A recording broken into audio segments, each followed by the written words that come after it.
Ce qu'on va faire maintenant, c'est nous intéresser à toujours au décorateur, mais à un décorateur qui a une action sur la classe. Alors on l'a déjà vu ça, mais mieux que ça sur le prototype et le constructeur. Le prototype du constructeur, the constructor prototype et le constructeur, tout simplement. Donc on va s'intéresser à la création d'une fonction sealed, donc qui scelle quelque chose. Je vous invite à voir la documentation sur Mozilla concernant effectivement la propriété seal des objets.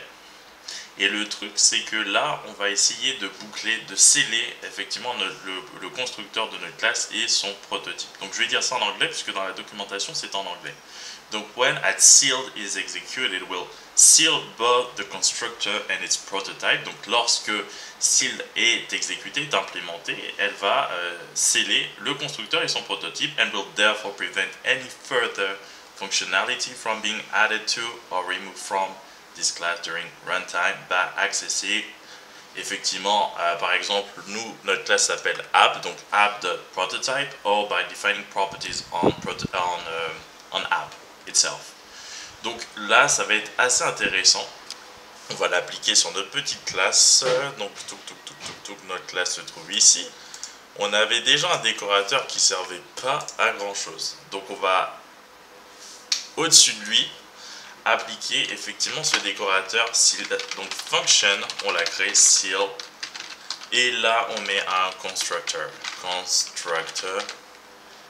On met que c'est le constructeur, c'est de type fonction. Vous voyez bien que le constructeur de la classe, c'est effectivement une fonction. Alors en l'occurrence, il n'y a pas de constructeur, donc je vais devoir en ajouter un juste pour pas être bête par rapport à ça.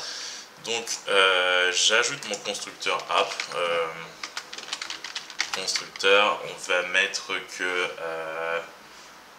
l'application, je vais lui donner un titre, donc je vais mettre app de type string au constructeur. Là maintenant, ça va provoquer des erreurs de compilation, puisque effectivement j'utilise la classe sans lui donner sans mettre d'argument dans le constructeur précédemment dans l'index.html.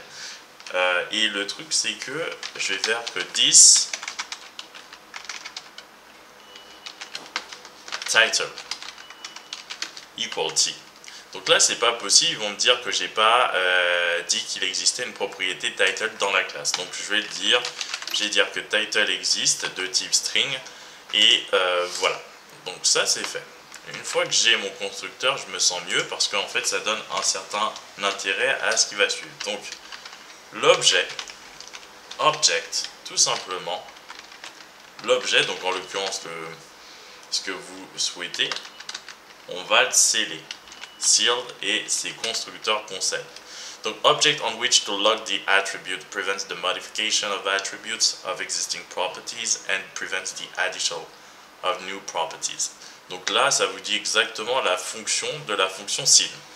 Donc une fois que c'est fait, on va sceller autre chose. Donc object.seal, toujours, je vous ai dit que c'était une méthode d'objet seal, et vous allez sceller le constructor prototype, histoire qu'il n'y ait plus de possibilités possibles de modification au moment de l'exécution du programme, at runtime.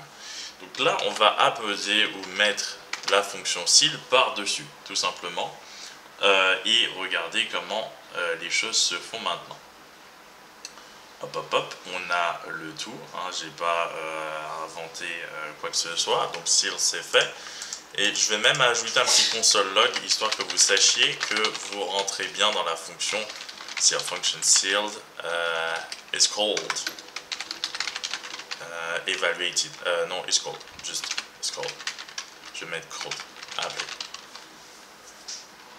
Hop, hop, hop, hop, hop. Donc là, on met ça comme ça. Je compile pour que mon JavaScript soit effectivement maintenant mon TypeScript soit devienne du JavaScript. Donc il y a son analogue en JS, et maintenant, comme vous pouvez voir, quand vous regardez ça, vous voyez que function sealed is called tout simplement, et donc que le job est fait potentiellement. Alors ensuite, il faudrait effectivement qu'on mette en place un exemple pour voir si ça fonctionne ou pas, mais là vous pouvez me croire sur parole que ça fonctionne, et comme ça on a scellé la classe, son constructeur ne peut pas être modifié et dans son prototype, et le constructeur lui-même ne peut pas être modifié par la suite. Donc ça c'est plutôt cool. Donc je répète, when @seal is executed, we'll see both the constructor and its prototype, and will therefore prevent any further functionality from being added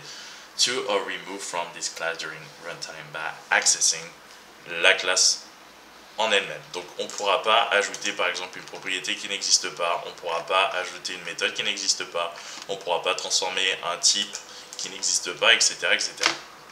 d'un objet, d'un attribut, d'un membre de la classe qui n'existe pas. Donc là c'est scellé au sens propre.